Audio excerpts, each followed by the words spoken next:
Mitandaoni kwa sasa story kubwa ni kuhusiana na Kajala kuweza kurudiana na Harmonize. Bwana, kila mmoja amekuwa akifahamu kwamba Kajala tayari amejaa katika 18 za Makonde, na hili limezidi kuthibitishwa zaidi pale ambapo Harmonize aliweza kutokea katika birthday ya Amara ambaye ni mjukuu wa Kajala, mtoto wa Mario pamoja na Paula ambaye ni mtoto wa Kajala. So katika tukio lile la birthday ya Amara pale Konde Boy alionekana ku hang out na Kajala, kuimba kwa pamoja, kucheza, kufurahi, kupiga story mbele tatu, kiasi ambacho kamera zilimnasa mara nyingi zaidi Kajala kwamba ni kama vile alimisi kwa muda mrefu sana. Wengine wakasema haya mahusiano yanaweza ikawa yalikuwepo kwa muda mrefu ila yalikuwa yanafichwa. Wengine wakaenda mbali zaidi kwa kusema kwamba Harmonize ameweza kumshawishi kwa asilimia kubwa sana kwa kutumia pesa ili kuweza kurudisha penzi lake na Kajala.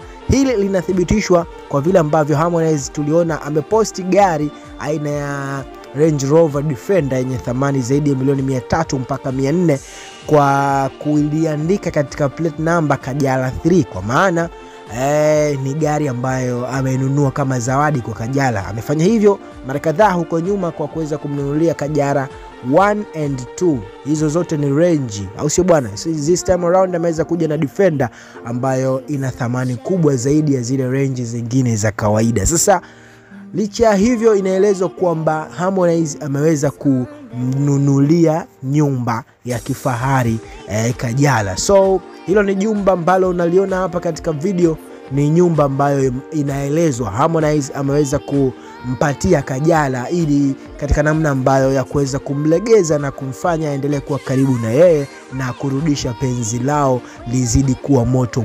Ni moja kati ya sehemu ya vizawadi ama vishawishi kwa Harmonize kwenda kwa Kajala ili weze kurudisha ule upendo ambao amekuwa nao ama amekuwa akiulilia kwa muda mrefu. So kwa hiki ambacho Harmonize ameweza kukifanya kwa Kajala, watu wamekuwa wakizungumza mambo mengi sana kwamba Kajala yuko pale kwa ajili ya kuvuna, na kila ambapo Kajala anapokuwa anakuja Konda Gang basi kuna mambo mengi yanatokea. Tuliona wakati ule Angela alisema Kajala alikuwa anambania hataki apewe hela na Harmonize, hataki hivi na hivi ukaribu na Harmonize, lakini pia wengine wakawa wanamtuhumu kwamba Kajala ni kama vile ana roho mbaya pale, hataki watu waje wachukue pesa, hataki watu wafanye hivi.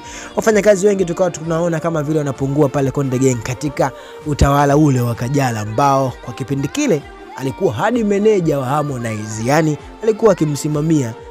Tukaona si mbaya biashara kufanya baba na mama, lakini this time around ujio wa Kajala umeondoka na Ibra. Tayari panga limeshapita kwa chinga. Inaweza kama maneno ya watu yana ukweli wowote ule, lakini tayari jumba amepata Kajala, gari amepata, lakini inaelezwa kuna mchongo wa pesa pia ambao Harmonize amemuingizia Kajala. So haya mahusiano ya kutumia pesa, kutumia gharama, nyumba, magari, mapesa, manini, je, unayaona wapi mahusiano haya ya Harmonize na Kajala? Drop your comment kupitia comment section. Unamshauri kitu gani Makonde kuhusiana na mahusiano haya ambayo amekuwa akialilia miaka kenda miaka rudi? Lakini pia una ushauri gani kwa Kajala kwa hiki ambacho anakifanya kwa Harmonize? Drop your comment kupitia comment section na utakuwa umetisha zaidi. Na kwa wewe bado hujasubscribe, wakati wako ni sasa. Bonyeza subscribe kisha bonyeza alama ya kengele na utakuwa wa kwanza kupata habari na matukio yote ambayo yanazidi kutokea ndani na nje ya mipaka ya Tanzania. Hii ni Perfect Bongo TV, sehemu pekee ambayo unajipatia mastori yote makali ambayo huwezi kuyapata sehemu nyingine yoyote. Hii ni Perfect Bongo TV, endelea kuwa karibu na sisi kwa habari na matukio yote yanayozidi kutokea.